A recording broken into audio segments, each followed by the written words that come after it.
राधे राधे। कैसे हैं आप सब? स्वागत है आपका अपने YouTube चैनल पर। हर रोज़ हमारी वीडियो पाने के लिए सुनिए, चैनल को सब्सक्राइब करें, वीडियो पे लाइक करें और कमेंट करें। सुनिए भागवत गीता का अध्याय 7 भगवत ज्ञान।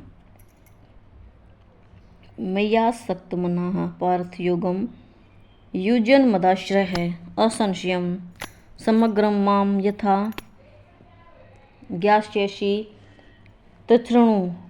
अर्थात श्री भगवान ने कहा, हे प्रथापुत्र, अब सुनो कि तुम किस तरह मेरी भावना से पूर्ण होकर और मन को मुझ में आसक्त करके योगाभ्यास करते हुए मुझे पूर्णतया संशय रहित जान सकते हो। भगवत गीता के इस 7वें अध्याय में कृष्ण भावना अमृत की प्रकृति का विशद वर्णन हुआ है। कृष्ण समस्त ऐश्वर्यों से पूर्ण है और उन्हें किस प्रकार प्रकट करते हैं इसका वर्णन इसमें हुआ है। इसके अतिरिक्त इस अध्याय में इसका भी वर्णन है कि 4 प्रकार के भाग्यशाली व्यक्ति कृष्ण के प्रति आसक्त होते हैं और 4 प्रकार के भाग्यहीन व्यक्ति कृष्ण की शरण में भी कभी नहीं आते। प्रथम 6 अध्यायों में जीवात्मा को अभौतिक आत्मा के रूप में वर्णित किया गया है, जो विभिन्न प्रकार के योगों द्वारा आत्म साक्षात्कार को प्राप्त हो सकता है। 6ठे अध्याय के अंत में यह स्पष्ट कहा गया है कि मन को कृष्ण पर एकाग्र करना, या दूसरे शब्दों में कृष्ण भावनामृत ही सर्वोच्च योग है। मन को कृष्ण पर एकाग्र करने से ही मनुष्य परम सत्य को पूर्णतया जान सकता है, अन्यथा नहीं।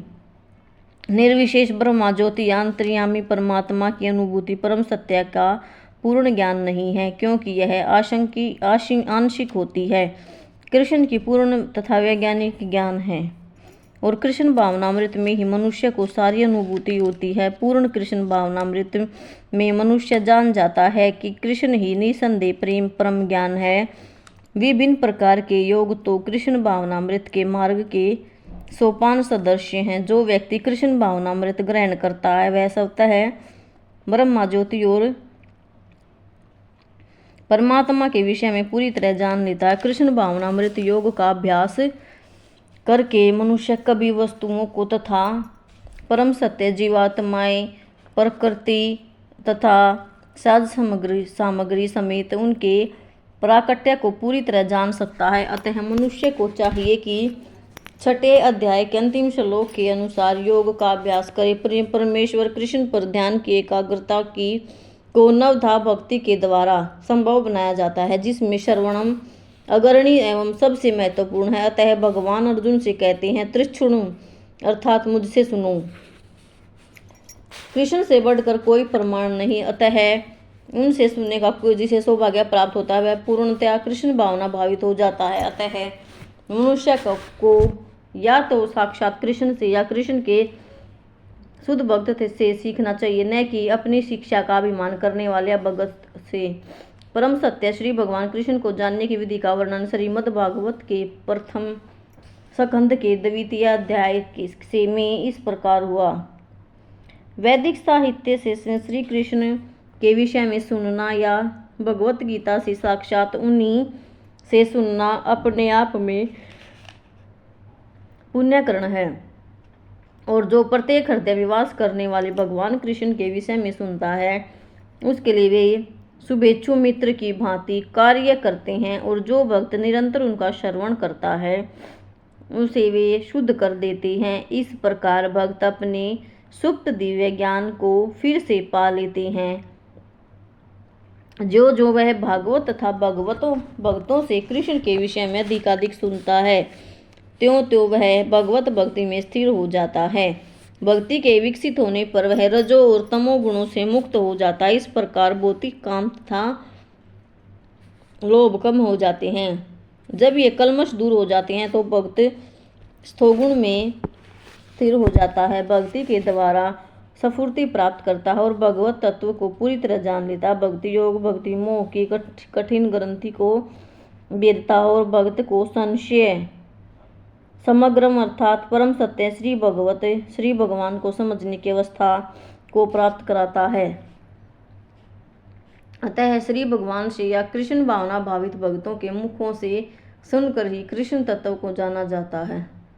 ज्ञानम ते अहम सविज्ञानमिदं वक्ष्याम्य शेषतः या ज्ञात्वा नेह भूयो अन्य जिज्ञातव्यम वशिष्यते।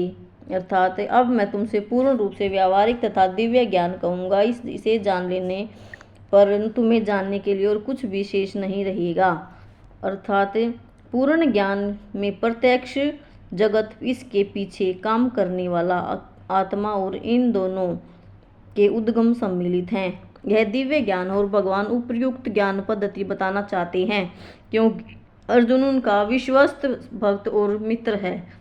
चतुर्थ अध्याय के प्रारंभ में इनकी व्याख्या भगवान कृष्ण ने की और उसी की पुष्टि यहाँ पर हो रही है। भगवत भक्त द्वारा पूर्ण ज्ञान का लाभ भगवान से प्रारंभ होने वाली गुरु परंपरा से ही किया जा सकता है। अतः मनुष्य को इतना बुद्धिमान तो होना ही चाहिए कि वह समस्त ज्ञान के उद्गम को जान सके, जो समस्त कारणों का कारण है और समस्त योगों में ध्यान का एकमात्र लक्ष्य है। जब समस्त कारणों के कारण का पता चल जाता है तो सभी ये वस्तुएं ज्ञात कर हो जाती हैं और कुछ भी आगे नहीं रह जाता। वेदों का कहना है कस्मिन् भगवो विज्ञाते सर्विदं विज्ञातम भवति। अगला श्लोक, मनुष्याणां सहस्रेषु कश्चिदद्यति सिद्धे यततामपि सिद्धानां कश्चिन्मां वेति तत्वतः। अर्थात कई हजार मनुष्यों में से कोई एक सिद्धि के लिए प्रयत्नशील होता है और इस तरह सिद्धि प्राप्त करने वालों में से विरला ही कोई एक मुझे वास्तव में जान पाता है। मनुष्यों की विभिन्न कोटियां हैं और हजारों मनुष्यों में से शायद विरला मनुष्य ही यह जानने में रुचि रखता है कि आत्मा क्या है, शरीर क्या है और परम सत्य क्या है। सामान्यतया मानव आहार, निद्रा, भय और मैथुन जैसी पशु वृत्तियों में लगा रहता है और मनुष्य से कोई एक दिव्य ज्ञान में रुचि रखता है।